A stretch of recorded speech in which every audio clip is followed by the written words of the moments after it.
ನಿಮ್ಮ ಕೆಳ ಹಂತದ ಅಧಿಕಾರಿಗಳು ಕೂಡ ಸರಿಯಾಗಿ ಕೆಲಸ ಮಾಡುವ ಹಾಗೆ ನೋಡಿ. ಬರೀ ಪತ್ರಕರ್ತರ ನೆನಪು ಕೊಟ್ಟಾಗ ಮಾತ್ರ ಅಧಿಕಾರಿಗಳಿಗೆ ನೆನಪು ಬರುತ್ತಾ?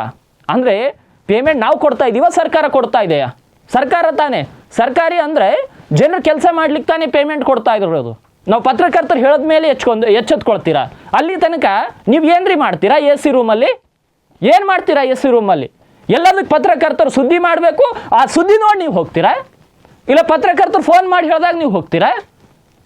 ಅಂದರೆ ನಿಮ್ಮ ಸರ್ಕಾರಿ ಸಂಬಳ, ಜನರ ತೆರಿಗೆಯಿಂದ ಬರ್ತಿರುವಂತಹ ಸರ್ಕಾರಿ ಸಂಬಳ ಜನರಿಗೆ ಕೆಲಸ ಮಾಡಲಿಕ್ಕೆ ವಿನಃ ನೀವು ಆರಾಮಾಗಿ ಎ ಸಿ ರೂಮಲ್ಲಿ ಕೂತ್ಕೊಂಡು ಕಾಲ್ ಮೇಲೆ ಕಾಲು ಹಾಕಿ ಕೂತ್ಕೊಂಡು ಯಾರು ಜಾನುವಾರುಗಳು ಸತ್ರೂ ಪರವಾಗಿಲ್ಲ, ಆ ಹುಚ್ಚನ ಯಾರಿಗೆ ಕಚ್ಚಿದ್ರೂ ಪರವಾಗಿಲ್ಲ, ಅದು ಏನಾಗುತ್ತೆ ಆಗಲಿ ಬಿಡಿ ಅಂತ ನೋಡ್ಕೊಂಡು ಕೂಳಕ್ಕೆ ನಿಮಗೆ ಯಾಕ್ರಿ ಸಂಬಳ?